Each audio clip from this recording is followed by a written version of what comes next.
ಈಗ ನೀವು ನಿಮ್ಮ ಮೊಬೈಲ್ ಅಲ್ಲೇ ಒಂದು ಪೇಜ್ ಅನ್ನ ನೀವು ಡಿಸೈನ್ ಮಾಡಿ ಪ್ರಿಂಟಿಗೆ ಆರ್ಡರ್ ಕೊಡ್ಬೋದು, ಆ ರೀತಿ ಇದೆ ಅಲ್ವಾ.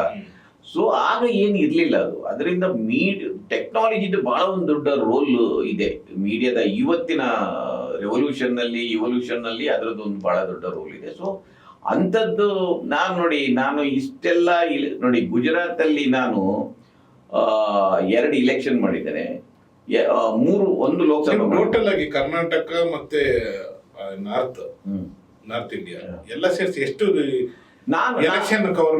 ನಾನೊಂದು ಕರ್ನಾಟಕದಲ್ಲಿ ನಾನು ಒಂದೇ ಇಲೆಕ್ಷನ್ ಕವರ್ ಮಾಡಿರೋದು 2013ರಲ್ಲಿ. ರೀಸೆಂಟ್ ಆಗಿ 2013 ಮಾತ್ರ ಮಾಡಿರೋದು.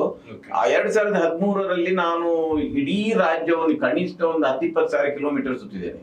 ನಮ್ಮ ಪ್ರಜಾವಾಣಿಯಲ್ಲಿ ಲಾಸ್ಟ್ ದಿನ ಒಂದು ಮ್ಯಾಪ್ ಹಾಕ್ಬಿಟ್ಟಿದ್ರು, ಇದು ಕರ್ನಾಟಕದ ಹಾಕಿ ನಾನು ಎಲ್ಲೆಲ್ಲೆಲ್ಲ ಹೋಗಿದ್ದೇನೆ ಅಂತ, ಆಯ್ತಾ. ನಾನೊಂದು 20-25 ಸ್ಟೋರಿ ಫೈಲ್ ಮಾಡಿದ್ದೇನೆ. ಆದ್ರೆ ನಾನು ನೋಡಿ, ಜಮ್ಮು ಕಾಶ್ಮೀರಕ್ಕೆ ಇಲೆಕ್ಷನ್ ಆಗಿರ್ಲಿಲ್ಲ, ಹೋಗಿರ್ಲಿಲ್ಲ ನಾನು. ಅದು ಬಿಟ್ರೆ ನೀವು ಡೆಲ್ಲಿ, ರಾಜಸ್ಥಾನ್, ಪಂಜಾಬ್, ಗುಜರಾತ್, ಮಧ್ಯಪ್ರದೇಶ, ಈ ಕಡೆ ಹೋದ್ರೆ ಬಿಹಾರ್, ಉತ್ತರ ಪ್ರದೇಶ, ಆನಂತರ ಪಶ್ಚಿಮ ಬಂಗಾಳ, ಅಸ್ಸಾಂ, ಇದೆಲ್ಲ ಕವರ್ ಮಾಡಿದ್ದೇನೆ. ಅದು 2 ವಿಧಾನಸಭೆ ಇಲೆಕ್ಷನ್, 2 ಲೋಕಸಭಾ ಮಾಡಿದ್ದೇನೆ.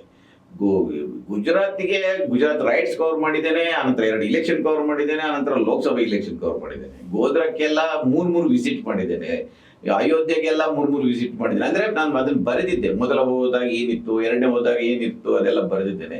ಈಗ ಆ 3 ರಾಜ್ಯಗಳಿಗೆ ಮತ್ತೆ ವಿಸಿಟ್ ಮಾಡ್ಬೇಕಂತ ಇದೆ ನನಗೆ. I want to revisit those places. So ನೀವು ಈಗಲೂ ಯಾರಾದ್ರೂ ತೆಗೆದು ನೋಡ್ಬೋದು, ನನ್ನ ಯಾವ ಪ್ರಿಡಿಕ್ಷನ್ ಕೂಡ ರಾಂಗ್ ಆಗಿಲ್ಲ. Still on today. ಅದನ್ನ ನಾನು ಕಾನ್ಫಿಡೆಂಟ್ ಆಗಿ ಹೇಳ್ತೇನೆ, ಬೇಕಾದ್ರೆ ಯಾರು ಚೆಕ್ ಮಾಡ್ಬೋದು. ನಾನು ಇಷ್ಟೆಲ್ಲ ಇಲೆಕ್ಷನ್ ಕವರ್, ಮೋದಿ ಗೆಲ್ಲುದು ನನಗೆ ಬೇಕಾಗಿಲ್ಲ, ಅದು ಬೇರೆ. ಆದ್ರೆ ಮೋದಿ ಗೆಲ್ತಾರೆ, ನಾನು ನನ್ನ ಒಪಿನಿಯನ್ ಅದರಲ್ಲಿ ಹಾಕಿರಲಿಲ್ಲ, ಜನರ ಒಪಿನಿಯನ್ ಹಾಕಿದ್ದೇನೆ. ಐ ವಾಂಟ್ ಟು ಬಿ ಸಪಾಲಜಿಸ್ಟ್ ಆಕ್ಚುಲಿ. ಇದೆ ಎಲ್ಲೆಲ್ಲ ಹೋಗಿತ್ತು ನಂದು. ಆದ್ರೆ ನನಗೆ ಇಲೆಕ್ಷನ್ ಟ್ರೆಂಡ್ಗಳನ್ನ ತಿಳ್ಕೊಳ್ಳೋದು ಇಷ್ಟ, ಬಟ್ ನನಗೆ ಒಂದು ಕಾನ್ಫಿಡೆಂಟ್ ಇದೆ, ನನಗೆ ಗೊತ್ತಾಗ, ನಾನು ಬಯಾಸಿಂದ ನೋಡುದಿಲ್ಲ ಅದನ್ನು.